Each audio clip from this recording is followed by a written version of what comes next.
이제 우리 어느덧 하나님 나라의 뿌리 내리다 네 번째 시간이 되었습니다.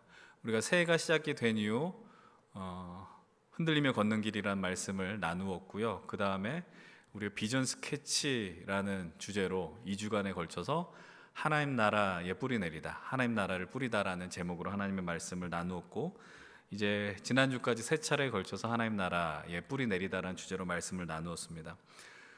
특별히 우리가 2주는 예배에 관한 말씀을 나누었음을 기억을 하실 것입니다. 그리고 지난주에는 헌신, 특별히 교회 내에 이루어지는 봉사에 대한 말씀을 나눔을 여러분 기억하실 거예요.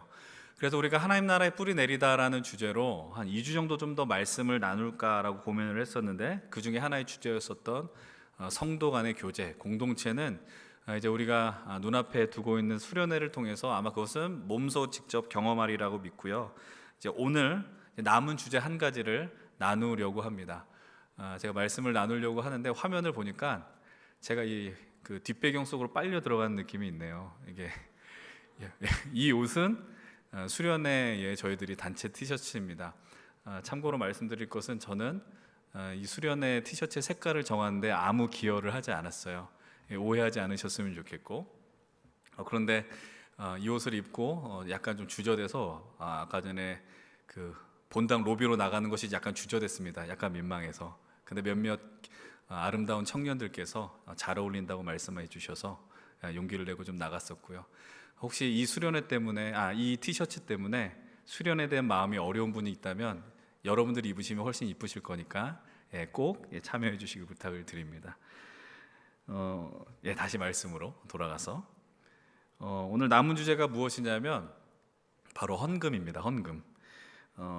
여러분, 헌금과 하나님 나라에 뿌리 내리는 것이 어떤 연관이 있을까요? 많은 목사님들이 헌금에 대한 설교를 하면 거의 대부분 이런 멘트를 던지십니다. 뭐라 그러냐면은 저가 설교를 할 때 헌금에 대한 주제를 갖고 해본 적이 없습니다, 또는 헌금 설교를 준비하는데 많이 어려움을 겪었습니다, 이렇게 말씀을 하세요. 근데 사실 저도 별 다를 바가 없습니다. 저도 일부러 헌금에 대한 설교를 하지 말아야지 이런 식으로 생각해 본 적은 없는데, 워낙 성경이 방대하다 보니 전하고 싶은 말씀도 많고, 그래서 일부러 헌금에 대한 설교를 해야지 이런 마음을 먹었던 적은 없었거든요. 그런데 우리가 어떤 예배와 신앙의 회복을 좀 간절히 바라면서 하나님 나라의 뿌리를 내린다, 이런 마음을 갖고 설교를 하려고 하다 보니 평소에 다루지 못했었던 이 헌금에 대한 설교를 해야겠다, 이런 생각이 좀 들었어요.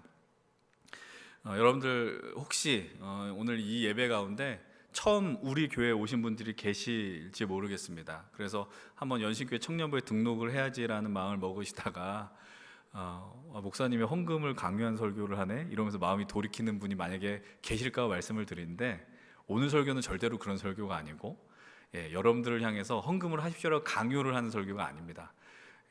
제가 너무 이렇게 조심스러워졌어요. 예전에 제가 정치에 대한 설교를 했었다가 누군가가 한 명이 등록하려다가 안 했다는 얘기를 듣고 나서 제가 오늘도 이렇게 미리 밑밥을 까는 겁니다. 여러분들 절대로 그런 말씀이 아니라는 것을 여러분 말씀을 이렇게 드립니다. 헌금이라는 것은 강요할 수 있는 게 아닙니다. 그렇죠? 강요된 헌금은 헌금이라고 이야기하기가 어렵고, 그래서 성경에서 헌금과 관련된 가장 많이 수식된 표현 중에 하나가 이거예요. 자원해서 드린다는 겁니다. 오늘날 우리가 인식한 헌금과 1:1로 매칭해서 접근하기는 어렵지만, 이스라엘 백성들이 광야에 성막을 지을 때 하나님께서 그들의 헌신과 동참을 요청을 해주셨어요. 출애굽기 25장 1절과 2절은 이렇게 이야기를 합니다. 말씀 뭐라고 이야기를 하느냐? 이렇게 말씀하세요. 여호와께서 모세에게 말씀하여 이르시되 이스라엘 자손에게 명령하여 내게 예물을 가져오라 하고 기쁜 마음으로 내는 자가 내게 바치는 모든 것을 너희는 받을지니라 라고 말씀하십니다. 시내산에 하나님의 말씀을 받기 위해 올라간 모세를 향해 하나님이 성막에 대한 말씀을 주시거든요. 성막을 말씀하실 때 그냥 성막을 지어라라고 끝내지 않습니다. 너희 백성들에게 그 새로운 명령, 내가 성막을 지으라 할 때 너희들이 그 내는 예물을 갖고 내가 만들 것이다, 그래서 그것을 받고 성막의 역사를 시작할 것이다 라고 하나님 모세를 통해 말씀을 해주십니다. 이어서 한 구절을 더 볼 텐데요, 출애굽기 35장 21절입니다. 함께 이 말씀을 읽어보겠습니다. 시작. 마음이 감동된 모든 자와 자원하는 모든 자가 와서 회막을 짓기 위하여 그 속에서 쓸 모든 것을 위하여 거룩한 옷을 위하여 예물을 가져다가 여호와께 드렸으니. 하나님의 말씀대로 이스라엘 백성들이 성막을 짓기 위한 예물을 들고 나왔습니다. 하나님의 말씀대로 그 예물을 들고 나왔는데, 그 예물은 사실은 그들이 애굽에서 나왔을 때 그 애굽의 백성들로부터 받은 물품들입니다. 하나님께서 말씀하셨거든요. 너희들이 출애굽을 할 때 그냥 나오는 것이 아니라 그 애굽의 백성들에게 너희들이 살아갈 물품을 받으라라고 이야기를 하셨다고요. 그러나 어찌되었든 하나님의 말씀을 따라 그들은 갖고 있는 물질을 드렸습니다. 여기서 아주 중요한 표현이 두 가지가 나옵니다. 그것이 무엇이냐? 하나는 마음이 감동되었다라는 것이고, 두 번째로는 자원했다라는 표현이 등장합니다. 여러분이 감동됐다라는 그 원문을 보게 되면 방향을 얘기를 하는 거예요. 어디로 들어올리다라고 표현을 하거든요. 그러니까 감동이 됐다, 하나님을 향한 마음이 올려지면서 내가 이 물질을 드렸다라는 표현이 되는 것이고요. 자원했다라는 말의 뜻은 무엇이냐면 기쁜 마음으로 드렸다라고 표현하는 것입니다. 여러분들, 이 즐겁게 헌신하고 자원했다라는 표현은 여기서만 등장하지 않습니다. 이스라엘의 성인 남성들이요, 1년에 3차례씩 하나님이 정하신 그 절기, 택하신 곳으로 가서 제사를 드릴 때도 자원하는 예물을 들고 가라라고 하나님이 말씀을 하고 있습니다. 여러분, 이 말씀 앞에서 다시 한번 제가 또 부탁을 드리는 것 중에 하나는, 이 말씀 앞에 마음에 어떤 중압감과 불편함이 몰려올 가능성이 저는 있다라고 생각합니다. 제가 평소와는 다른 긴장감이 지금 느껴지는 것 같아요. 농담이 아니고 진짜 그런 것 같아요. 그러나 여러분, 말과 글에는 맥락이 존재합니다. 그것이 담긴 본의, 그것을 전달하는 의에 분명한 의도가 있는 것인데, 여러분들이 그 본의를 잘 읽어내셨더라면 여러분들이 말씀을 잘 들으셨다라는 것이고, 혹시 마음에 불편함을 느끼셨다라면 제가 잘 전달하지 못했다라는 것, 여러분들 양해를 미리 드리려고 합니다. 저도 좀 그랬었던 것 같아요. 그래서였는지 어제 설교 원고를 다 작성을 하고 마무리를 했습니다. 그리고 잠을 자려고 누웠는데 마음속에 찜찜함이 가시질 않는 거예요. 그래서 어떻게 했을까요? 다시 일어나서 컴퓨터를 켰습니다. 그리고 원고를 수정하기 시작하는 거예요. 이게 좋은 선택인지 모르겠습니다. 여러분 시험 보실 때 이런 경험 있지 않으십니까? 시험 종이 끝나기 전에 답안지를 수정해서 제출했는데 그 답이 틀리는 경우가 종종 존재하지 않습니까? 그렇게 될 수도 있어요. 그러나 여러분들, 어찌되었든 중요한 것은 무엇이냐면, 오늘 이 말씀은 왜 우리가 하나님 앞에 이 물질을 드리는 것이 중요한지, 그 의미에 대한 축복의 말씀을 나누려고 합니다. 그러나 분명한 것은 여러분, 이 말씀이 헌금을 열심히 하십시오라고 강조하는 말씀은 아니라는 것을 말씀을 드려요. 여러분들이 왜 우리가 하나님께 헌금을 드릴까, 돈을 드려야 할까라는 기본적인 의문 앞에 서신 분들이 계실 것입니다. 오늘 아마 이 설교를 듣고 많은 궁금증이 해소가 안 될 가능성이 좀 크다고 봐요. 왜냐하면 전체적인 그림을 그리기 때문입니다. 여러분들, 그래서 유튜브를 보게 되면 이상한 유튜브 말고요, 현금에 대해서 아주 잘 설명하는 그런 컨텐츠들이 있습니다. 저도 설교를 준비해서 많이 도움을 받았는데, 좀 보기를 원하시는 분들 계시면 여러분 CBS 방송 중에 잘잘법이라는 게 있어요. 잘 믿고 잘 사는 법이라는 그 채널이 있는데, 거기 보면 연세대학교의 김학철 교수님이 이 헌금에 대해서 아주 친절하게 그 의미를 잘 설명을 했습니다. 제가 왜 그 이야기를 하냐면은 그분이 한 얘기는 여기서 안 하겠다라는 거예요. 여러분들이 좀 말씀을 듣고 좀 궁금증이 있으면 들어가셔서 그것을 보시면 좋을 것 같습니다. 여러분, 우리가 헌금을 어떤 마음으로 해야 될까, 어떤 의미를 갖고 이야기해야 될까, 다시 한번 계속해서 반복을 할 텐데요, 성경 전체를 여러분들 찾아보면요, 헌금이라는 단어가 생각보다 나오지 않아요. 그리고 헌금이라는 단어는 구약보다는 신약에 많이 나오게 됩니다. 왜냐하면 복잡하게 생각할 것이 없습니다.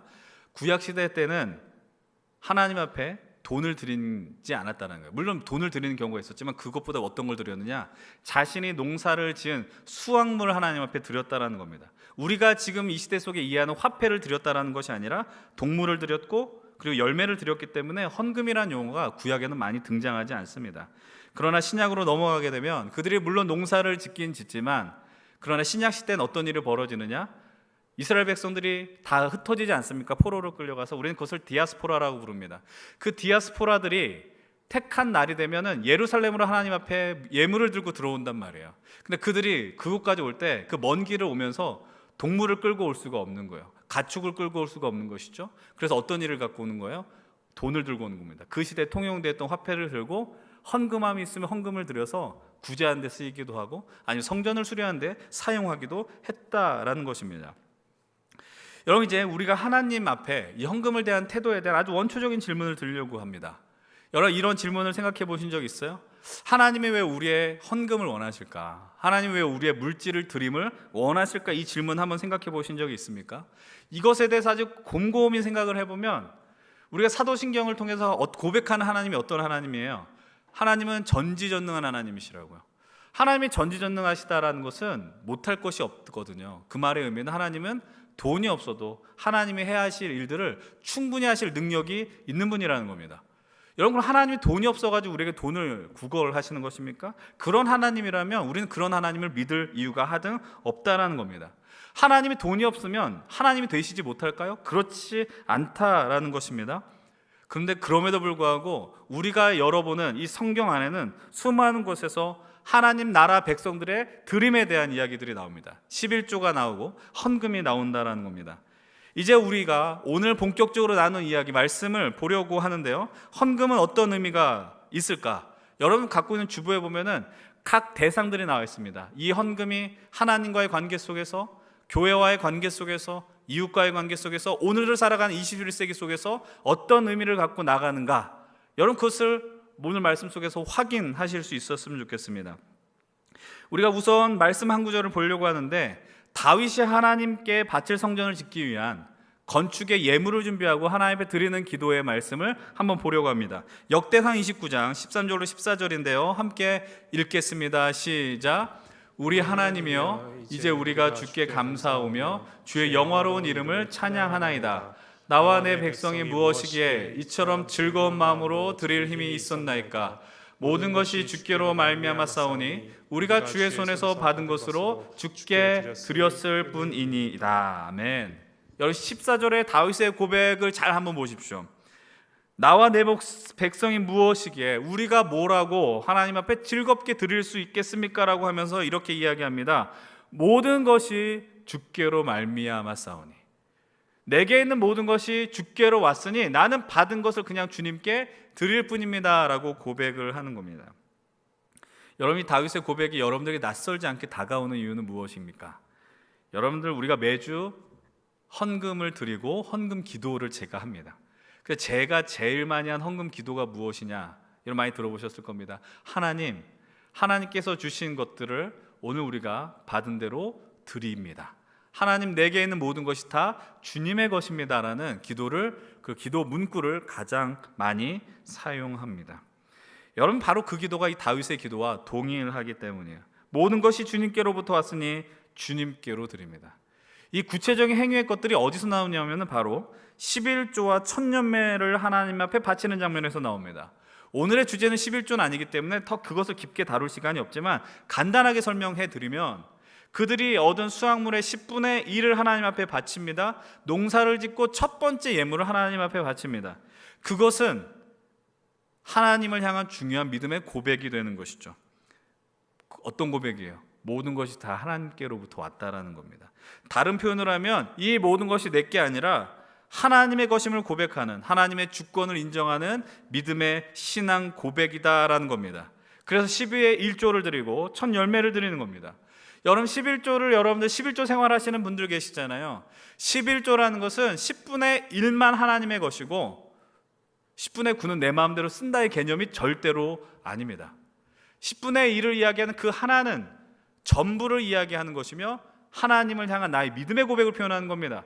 내게 있는 것이 다 하나님의 것이니 10분의 1만 하나님의 것이 아니라 이 10분의 9도 하나님의 뜻 가운데 내가 사용하겠다라는 그 믿음의 고백과 표현이 그 안에 담겨 있다는 사실입니다. 사랑하는 여러분들, 기억하십시오. 여러분들이 가장 첫 번째 열매를 하나님 앞에 드린다는 말 역시도 마찬가지입니다. 내 모든 것이 다 하나님의 것입니다라는 겁니다. 하나님께 우리의 소유를 드리는 건 내게 있는 모든 것이 하나님의 것임을 고백하는 담대한 신앙 고백입니다. 여러분들, 물질의 헌금의 액수를 많이 드리는 것이 믿음의 고백일까요? 그렇지 않다라는 겁니다. 오늘 이 말씀을 자주 반복해서 드릴 텐데, 여러분들, 우리가 하는 행위에 대한 본질을 찾으십시오. 이 믿음의 행위에 대한 본질을 찾지 않으면 여러분들의 믿음은 금방 흔들릴 것입니다. 내가 왜 예배해야 됩니까? 내가 왜 기도해야 됩니까? 내가 왜 찬양해야 됩니까? 이것을 놓치게 되면 여러분들의 행위는 껍데기에 지나지 않는다라는 겁니다. 여러분, 그 의미를 이해하게 될 때, 특별히 여러분들이 하나님 앞에 물질을 드리고 시간을 드리고 여러분들의 삶을 드리게 될 때 그것이 진실로 아름다운 믿음의 고백이 될 것입니다. 그럼에도 여전히 마음속에 남는 의문이 있습니다. 우리가 물질로 하나님 앞에 믿음의 고백을 드리지만 하나님은 물질이 필요 없다고 말씀하셨잖아요. 왜 헌금에 대한 말씀이 성령이 계속 나오느냐? 그렇습니다. 헌금은 이 물질의 드림을 사용하는 용도가 거의 사람과 연결되어 있다라는 겁니다. 그래서 성경에서 이 헌금이 어떻게 쓰여져 있는가? 특별히 11조에 대한 말씀을 볼 텐데요.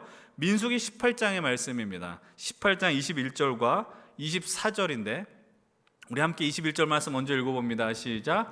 내가 이스라엘의 11조를 레위 자손에게 기업으로 다 주어서 그들이 하는 일, 곧 회막에서 하는 일을 갚나니, 회막에서 하는 일을 갚는다라는 표현을 합니다. 24절도 읽어보겠습니다. 시작.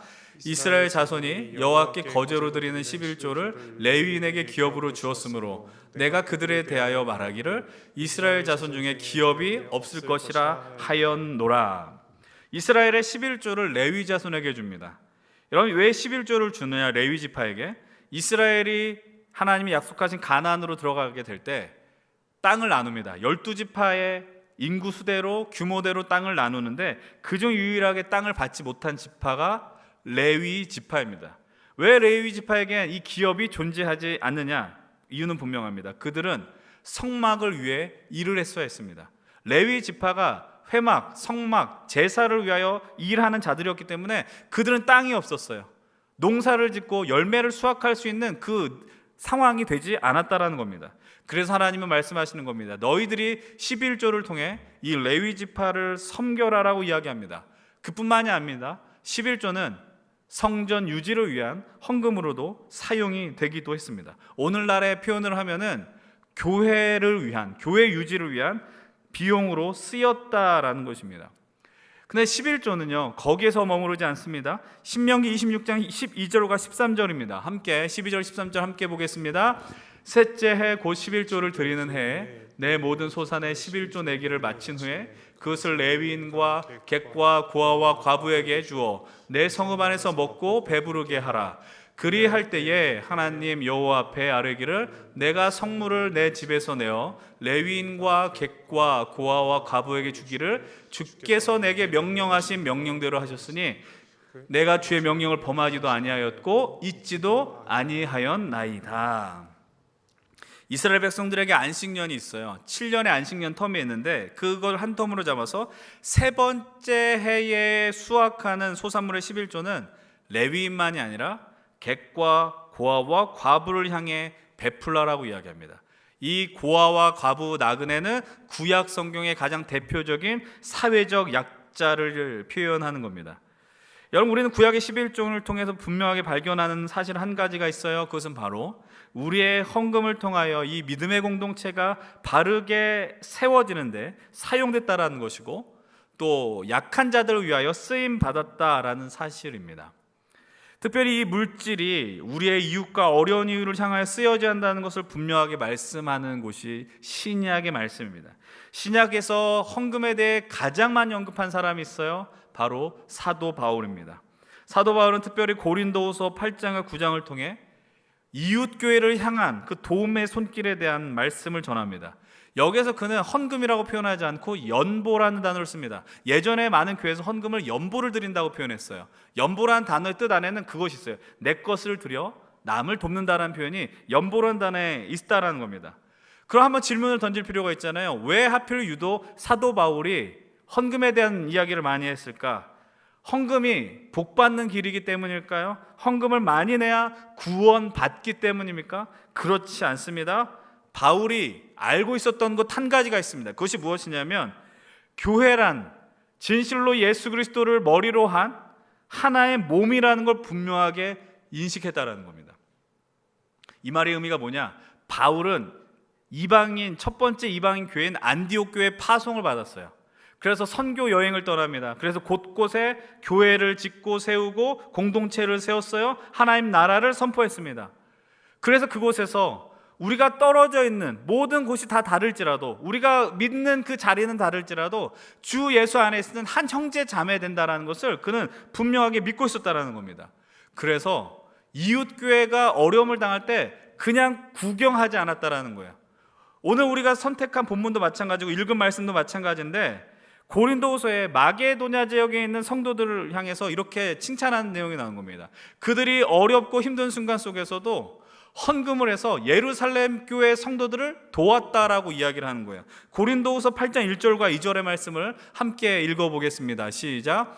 형제들아, 하나님께서 마게도냐 교회들에게 주신 은혜를 우리가 너희에게 알리노니 환난의 많은 시련 가운데서 그들의 넘치는 기쁨과 극심한 가난이 그들의 풍성한 연보를 넘치도록 하게 하였느니라. 여기서 마게도냐 교회는 빌립보, 데살로니가 지역에 있는 교회를 의미합니다. 이 본문 속에 발견한 은혜가 뭐냐? 도전이 무엇이냐? 여러분, 교회가 교회를, 성도가 성도를 서로 돌보기 위해서 자신의 물건을 아끼지 않았다라는 거예요. 그리고 두 번째로 은혜가 되는 건 무엇이냐? 헌금을 내는 마게도나 교회의 형편, 그 성도들의 형편이 넉넉하지 않았다라는 거예요. 사도 바울은 이렇게 이야기합니다. 그들이 극심한 가난에 있었다라는 거예요. 그런데 그들은 그런 상황 속에서도 풍성한 연보를 드렸다라고 이야기를 합니다. 여기서 여러분들 좀 마음이 어려워질지 모르겠어요. 가난한 사람들을 향해서 억지로 고요를 짜내는 것인가? 여러분, 이 말씀을 얘기하는 게 아니에요. 다시 한번 말씀드리지만 이거는 억지로 낼 수 있는 게 아니라고 말씀드립니다. 여러분, 고린도후서 8장 8절도 이렇게 이야기를 해요. 8절의 말씀 같이 한번 읽어봅니다. 내가 명령으로 하는 말이 아니요 오직 다른 이들의 간절함을 가지고 너희의 사랑의 진실함을 증명하고자 함이로라. 헌금을 여러분들 내라고 내십니까? 여러분, 목사가 설교를 하면 여러분들 하라는 대로 다 움직이십니까? 여러분, 그렇지 않습니다. 이들이 자신의 어려운 형편 속에서도 자신의 물질을 낼 수 있는 가장 큰 동력은 뭐냐면 그들의 간절함과 진실함이라는 거예요. 뭐냐? 그것이 나의 간절함과 진실함을 통해 사랑을 증명한다는 겁니다. 내가 속해 있는 교회는 다르고 공동체는 다르지만 예수 그리스도 안에서 그들을 진심으로 사랑한다라는 거예요. 이 헌금은 단순히 내가 어려운 사람을 도와야지, 가난한 사람을 도와야지, 이런 수준이 아니라는 거예요. 나의 물질의 섬김이 누군가의 생명을 살릴 수 있는 진짜 그 믿음 안에서 드리는 원동력이 되었다라는 걸 그는 믿었다라는 겁니다. 여러분, 지금으로부터 약 140여 년 전에 정말 아무것도 없었던, 가난으로 가득했었고 무지로 가득했었고 차별로 가득했었던 이 땅 가운데 많은 선교사들이 예수 그리스도의 복음을 전하기에 이 땅에, 이 한국 땅에 들어오게 되었습니다. 그들은 복음만 들고 성경책만 들고 오지 않았습니다. 그들은 많은 그들을 위해 헌신하고 기도해 주었던 성도님들의 물질을 가지고 들어와서 학교를 세우고 병원을 세우며 이 땅 가운데 하나님의 은혜와 사랑을 선포하며 전해 주었다라는 것입니다. 생각해 보십시오. 그들이 스스로 돈을 내서 그 머나먼 백길을 따라 한 달, 두 달 그 먼 여행을 떠나 이 대한민국이란 땅으로 올 수 있었겠습니까? 그렇지 않다라는 겁니다. 많은 사람들의 기도가 있었고 많은 분들의 물질의 헌신들이 있었기에 이 한국 땅에 복음의 씨앗이 뿌려지게 되었고, 오늘날 우리는 이 시간, 이 예배의 자리를 통해서 하나님의 하나님 되심을 높일 수 있게 되었다라는 것입니다. 오늘 우리도 마찬가지입니다. 오늘 우리들도 누군가를 향해 손을 내밀 수 있고 이 물질을 통해 하나님의 역사를 기대할 수 있습니다. 여러분, 얼마 전에 성경의 배경으로 등장하는, 특별히 신약시대 지역이 많이 있는, 과거에 터키라고 불렸던 튀르키예와 시리아에 진도 7.8 규모의 지진이 있었음을 여러분 아실 것입니다. 오늘 뉴스를 봤는데 현재까지 약 2만 3천 명 정도의 사람이 목숨을 잃었습니다. 그리고 아직까지 건물에 매몰되어 있는 사람의 숫자를 약 10만 명으로 추정을 하고 있습니다. 인간의 능력으로는 어찌할 수 없는 그 자연적 재해 앞에서 우리는 무력감을 느낍니다. 그럼에도 우리가 할 수 있는 것에 대한 고민을 하게 되죠. 하나님, 그들 그 땅 위에 하나님의 위로하심과 은혜가 있기를 소망합니다. 기도할 수 있다고요. 그러나 그것만이 아니라 우리가 할 수 있는 것이 있습니다. 오늘부터 꽤 많은 한국교회에서 이 튀르키예와 시리아를 위한 헌금과 또 구호 물품을 모집하는 광고를 제가 확인을 했습니다. 아마도 우리 교회에서도 이 운동들을 아마 조만간에 할 것이라고 예상이 됩니다. 여러분 지금도 여전히 우리의 헌금을 통해 할 수 있는 일들이 많이 있습니다. 그리고 그 헌금을 통해 우리가 예측할 수 없는 이 땅 가운데 하나님 나라의 역사가 일어날 것을 우리는 기도하고 고대해야 한다는 것입니다. 그리고 그 헌신에 동참할 수 있어야 합니다. 오늘 우리가 왜 헌금을 드릴까? 어떤 이해도 없이 헌금을 관성적으로 드리지 않았습니까? 또는 왜 교회가 돈을 원하지? 헌금을 내야 하지? 이 말 자체가 잘못된 것이긴 하지만 현금을 내는 것에 대한 부정적 인식을 갖고 있는 분들이 계십니까? 여러분 그러나 기억하십시오. 오늘 이곳에서 우리가 드리는 물질의 헌신이 이 땅 가운데 우리가 알지 못하는 그 누군가를 살리는 빛과 생명의 도구가 될 수 있음을 여러분 진실로 믿으시기 바랍니다. 다시 한번 말씀드리지만 하나님은 돈이 필요한 분이 아닙니다. 그러나 하나님은 우리의 물질을 통하여 헌금을 통하여 하나님 나라의 확장과 하나님의 역사에 우리를 동참시키길 원한다라는 거예요. 이 표현이 어떨지 모르겠어요. 하나님은 왜 우리를 만드셨냐? 제가 예전에 여러분 기억하십니까? 작년에 사도신경에 천지를 지으신 하나님에 대한 이야기를 했을 때 우리랑 놀려고 우리를 창조했다는 말씀을 했습니다. 똑같은 얘기를 드릴게요. 왜 우리를 향하여 이 물질적인 헌신을 요청하실까? 이 땅 가운데 하나님 나라의 일을 이루실 때 우리와 함께 하고 싶은 마음 때문이다라는 겁니다. 하나님과 동역하십시오. 하나님의 역사에 동참하십시오. 그것이 물질이 될 수 있고 여러분들의 시간이 될 수 있고 기도가 될 수 있습니다. 근데 그것이 진실로 그렇게 되기 위해서는 중요한 전제가 있어요. 그것은 바로 이 헌금이 진실로 바른 곳에 사용되어야 한다는 겁니다. 그래서 믿음 없는 자들은 이렇게 이야기를 합니다. 자신이 원하는 곳에 헌금을 드려야 하는 것 아닌가. 그러니까 이 믿음이 없다는 건 예수님을 향한 믿음이 없는 것이 아니라 헌금이 어떻게 쓰일지 모르는 것에 대한 확실한 믿음이 없는 사람들의 이야기입니다. 물론 그들이 아무것도 하지 않는 것보단 하는 것이 좋죠. 그런 결단은 정말 귀한 것이지만 이런 행동의 위험한 것들 중에 하나는 자칫 잘못하면 자신의 의의가 드러날 수 있는 행위로 변질될 수 있다는 겁니다. 내가 어떠한 특정한 단체에 기부를 했고 헌금을 했고 도움을 줬는데 왜 나한테 감사하지 않지? 왜 감사하다는 이야기를 하지 않지? 고마움에 대한 표현이 없지? 괘씸하네? 여러분 아닌 것 같지만 우리 인간은 나약하거든요. 그래서 평소에는 괜찮다가도요 결정적인 순간에는 마음이 흐트러집니다. 저 사람이 나한테 아무 말 하지 않을까? 내가 저 사람을 향해서 도움을 줬는데 여러분 그것은 진실된 물질의 드림이 아니라는 것입니다. 다시 한번 말씀을 드립니다. 하나님께서는 돈이 필요한 분이 아닙니다. 그러나 오늘 이 시대 속에서 우리의 헌신을 통해 이 땅 가운데 하나님의 생명의 빛이 흘러가기를 너무나도 원하신다라는 겁니다. 그럼 이제는 성경에서 전해주는 헌금의 직접적인 메시지는 아니지만 오늘을 살아가는 21세기 2023년을 살아가는 우리의 이 헌금에 대한 이야기를 나누려고 합니다. 성경은 여러분 꽤 많이 돈에 대한 이야기를 해요. 여러분 예수님도 돈에 대한 이야기를 꽤 많이 하십니다. 대표적인 게 어디냐? 특별히 돈에 대해 아주 강렬하게 표현하신 구절이 마태복음 6장입니다. 여러분 마태복음 6장 21절과 24절 한번 같이 보면 좋겠습니다. 21절은 이렇게 이야기를 합니다. 제가 먼저 읽을게요. 내 보물이 있는 곳에 너의 마음이 있다라고 이야기합니다. 너의 보물이 있는 곳에 너의 마음이 가 있다. 그러면서 이렇게 이야기하세요. 24절 같이 한번 읽어보겠습니다. 시작. 한 사람이 두 주인을 섬기지 못할 것이니 혹 이를 미워하고 저를 사랑하거나 혹 이를 중히 여기고 저를 경히 여김이라. 너희가 하나님과 재물을 겸하여 섬기지 못하느니라. 아주 강렬한 표현이라고 생각을 합니다. 우리의 물질 있는 곳에 우리의 마음이 있습니다. 제가 하나 재미가 없을 수 있지만 그냥 제가 얼마 전에 겪은 이야기입니다. 제 이야기입니다.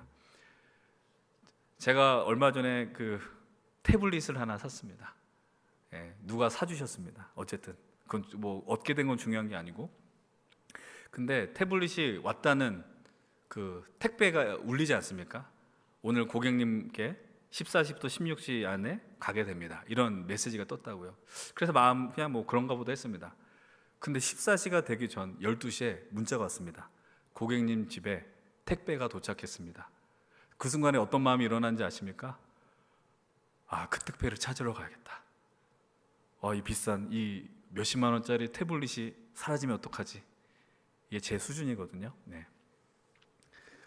그래서 찾으러 갔습니다. 그래서 이제 집에다 놓고 다시 교회로 나왔어요. 이걸 보면서 이게 진짜라는 걸 알게 됐습니다. 야, 물질이 있는 곳에 우리의 마음이 있구나. 여러분 그렇지 않습니까?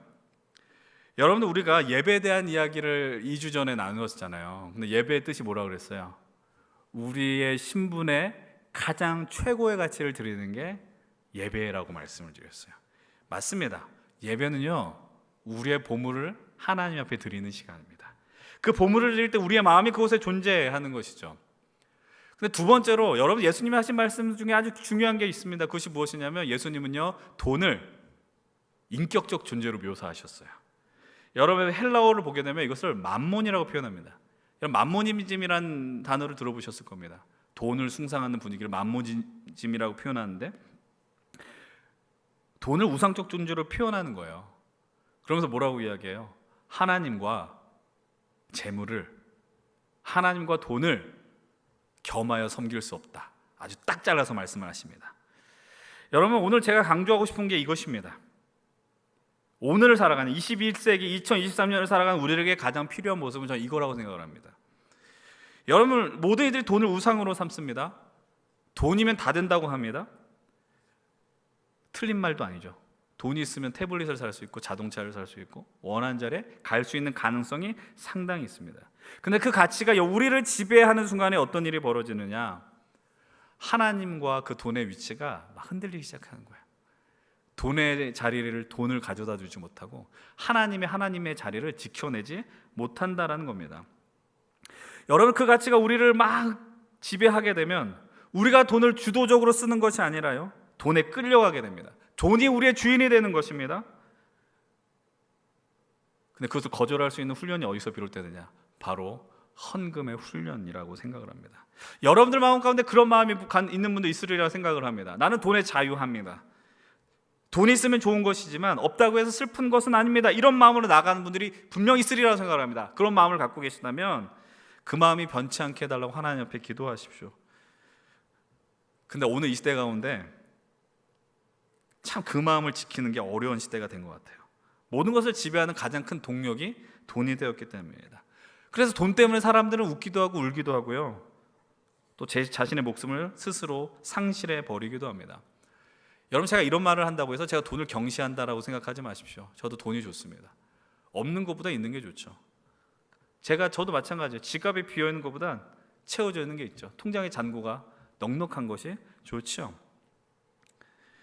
여러분 그러나 돈은 돈의 자리를 찾도록 해야 하고요, 하나님은 하나님의 자리에 있도록 해야 합니다. 그 자리에 모셔다 드리는 이 믿음의 행위를 포기하지 말아야 됩니다. 그것이 바로 헌금이라는 겁니다. 여러분이 우리가 돈에 끌려다니지 않기 위해서는, 그래서 우리가 첫 번째 나는 믿음의 고백이 필요한 것입니다. 바로 하나님의 것은 하나님께 드린다는 것이죠. 여러분 제가 작년에 이 말씀 나눈 거 기억하십니까? 가이사의 것은 가이사에게, 하나님의 것은 하나님에게. 이 말씀 나눈 거 아마 기억하실지 모르겠어요. 이 말씀을 기억하는 분들 가운데 제가 이런 말씀 드렸습니다.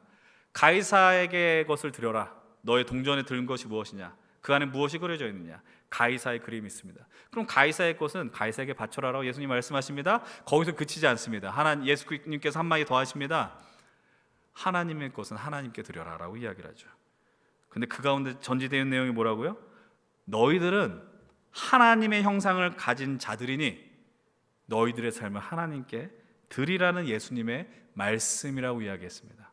우리는 하나님의 형상이 새겨져 있어요. 우리 안에 가이사의 형상이 새겨져 있고 세상의 가치가 새겨져 있지 않습니다. 하나님의 것이 우리 안에, 우리의 영혼에, 우리의 가슴 중심에 새겨져 있습니다. 아무리 돈이 강력한 세상일지라도요, 돈이 무섭다 할지라도요, 여러분들의 존재가 결코 그 돈보다 하등하지 않다라는 사실입니다. 하나님께서는 우리를 하나님 당신의 형상과 닮게 창조하셨어요. 그래서 우리는 고백할 수 있는 것입니다. 하나님, 내게 있는 모든 것이 다 주님의 것이고 주님께로부터 왔습니다. 이 고백을 할 수 있다는 겁니다. 여러분 오늘 설교의 제목이 기쁜 마음으로 드리기입니다. 여러분들 기쁜 마음으로 드리고 있으십니까? 근데 기쁜 마음으로 드리는 것이 어렵게 되거나 중단되는 순간이 있어요. 헌금이 아깝다라고 느껴지는 순간에는 기쁜 마음으로 드리기가 어렵습니다.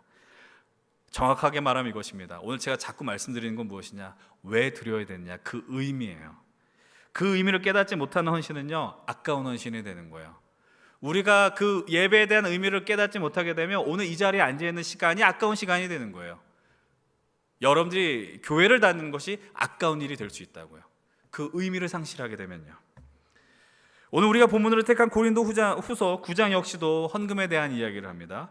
오늘 9장 7절은 이렇게 이야기를 하세요. 한번 같이 한번 읽어봅니다. 시작. 각각 그 마음대로의 정한 대로 할 것이요 인색함으로나 억지로 하지 말지니 하나님은 즐겨내는 자를 사랑하시느니라. 이 말씀을 보면은 또 이제 마음에 어려움이 오는 거예요. 하나님은 즐겨내는 자를 사랑하신대.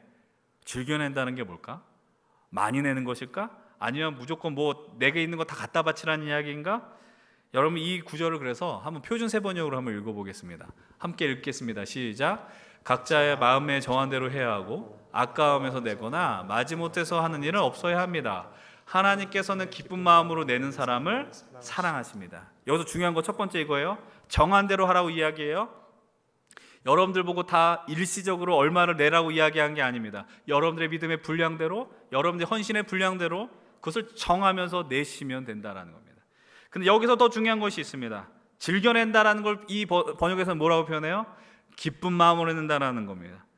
여러분 이 말씀을 곰곰이 묵상해 보다가 발견한 게 있습니다. 우리가 어떻게 하면 기쁜 마음으로 드리면 될까? 어떻게 하면 기쁜 마음으로 드릴 수 있느냐라는 거예요. 그 가운데 깨달은 것이 있습니다. 하나님을 알면 되더라고요. 하나님이 어떤 하나님인지를 알면은 내 마음에 기쁨이 넘치게 된다라는 거예요. 여러분 기쁨의 원천은 세상이 아니에요. 하나님이 기쁨의 원천이 되시는 거예요. 그 하나님을 알고요. 그 하나님을 알게 되면 우리가 그분을 사랑하게 된다라는 겁니다.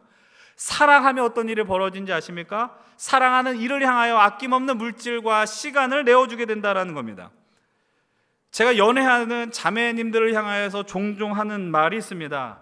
여러분들이 연애를 하는 가운데 사랑하는 그 애인에게 큰 고민형을 받고 싶다라고 한다면 연애 초기에 받으십시오라고 이야기합니다.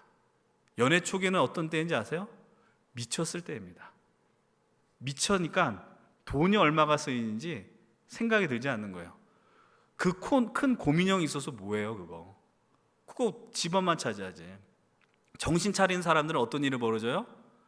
당근에 다 팔아버린다는 거죠. 마찬가지라는 거예요. 하나님이 어떤 하나님이신지, 하나님께서 우리를 위하여 행하신 일이 무엇인지를 알게 되면 우리가 그분을 사랑하게 되고, 그분을 사랑하게 되면 여러분이 이 시간 나와 예배하며 헌금을 드리며 시간을 드리며 여러분 무슨 일을 해도 전혀 아까운 일이 되지 않는다라는 겁니다. 여러분 생각해 보십시오. 여러분 2월 17일부터 18일에 수련회를 드린다고요? 참여한다고요? 여러분 1박 2일의 시간, 여러분 할 수 있는 게 정말 많지 않습니까? 1박 2일이면 여러분들이 재미있는 드라마를 정주행할 수 있는 시간이 되기도 하고요. 누군가를 약속을 잡아서 만날 수 있는 시간이 된다고요. 근데 여러분들이 그럼에도 불구하고 3만 원이라는 회비를 내고, 사실 여러분 3만 원 이렇게 계산을 해보니까 좀 더 받았어야 됐더라고요. 보니까 이 티셔츠가 얼마고 밥값이 얼마인데 그걸 더 받았어야 되는데 여름 회비는 좀 더 높일 거예요. 그냥 그걸 알아두시고. 여러분 근데 그 돈을 내고 참여한다는 거예요. 왜? 그분을 알기 위한 그 믿음의 시도를 멈출 수가 없다는 거예요. 사랑하면 드리는 겁니다. 여러분 영국 케임브리지 대학에 아주 유명한 크리켓 선수가 있습니다. 바로 C.T. 스터드라는 사람인데요. 그 아주 좋은 명문 대학에 입학하고 또 유명한 스포츠 선수로 성공했습니다.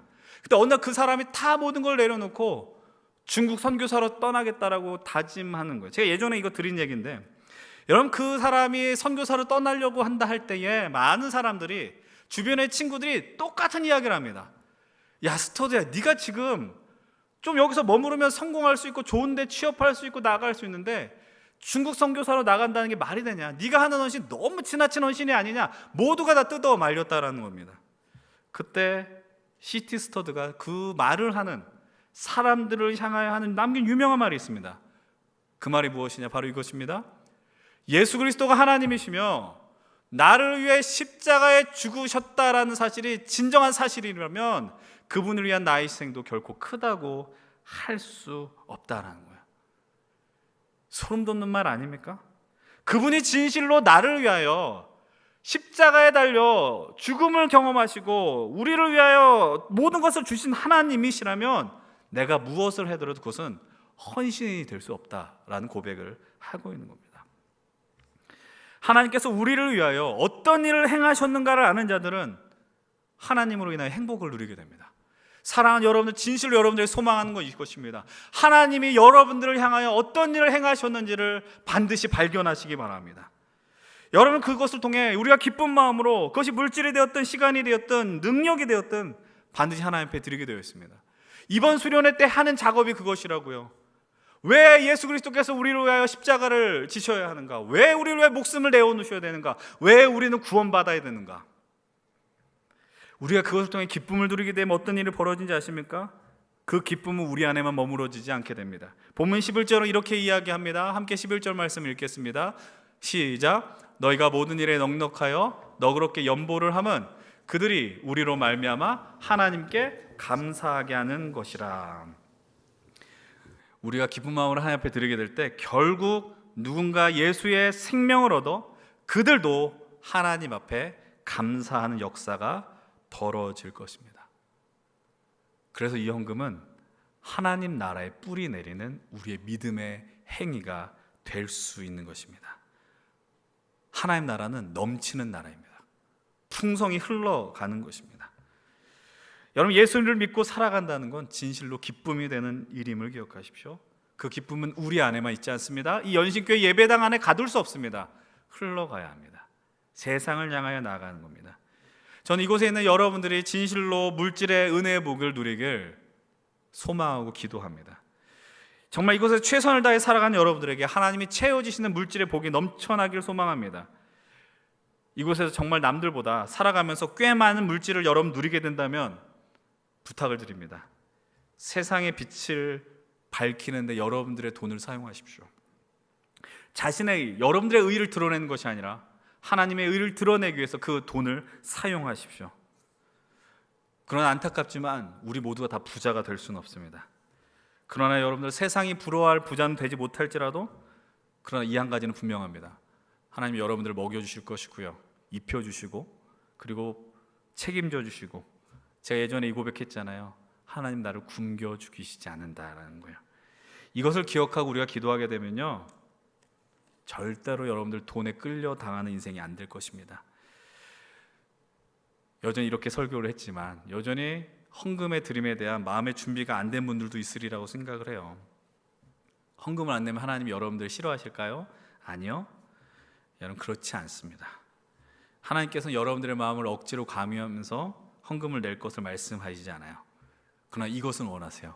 뭘 원하시느냐? 하나님께서 여러분의 물질이 여러분의 지갑에만 머무르면서 마음까지 머무르기를 원하시진 않는다는 거예요. 다시 말해, 우리가 물질에 지배당하는 것을 원하지 않아요. 기억하십시오. 우리는 물질이 아니라 하나님께 지배당해야 합니다. 물질이, 돈이 우리를 결코 지배할 수 없어요. 하나님을 주인으로 모시며 살아가십시오. 그분이 진실로 우리 삶의 주인임을 알게 될 때요, 이 물질과 돈, 모든 것들, 여러분의 시간 다 하나님이 원하시는 대로 사용하게 될 것입니다. 많이 저는 못 볼 것 같습니다. 근데 여러분들 많이 보십시오. 그래서 저와 같은 목회자들을 위해서 많이 섬기십시오. 저에게 밥을 나중에 사준다 하면 전 거절을 하지 않아요. 여러분들의 헌신이 정말 많은 사람을 살릴 거예요. 여러분들의 그 섬김이 이 땅에 하나님의 나라를 세우는 놀라운 도구가 될 것입니다. 그런 꿈을 가지십시오. 꿈은 가질 수 있잖아요. 기도는 할 수 있잖아요. 그 마음을 따라서 이 물질의 드림에 불편함이 아니라 하나님의 역사가 벌어지는 것인가를 믿고 주어진 삶을 살아가시는 저와 여러분들 되시길, 우리 힘센 청년들 되시길 주의 이름으로 간절히 축원을 드립니다.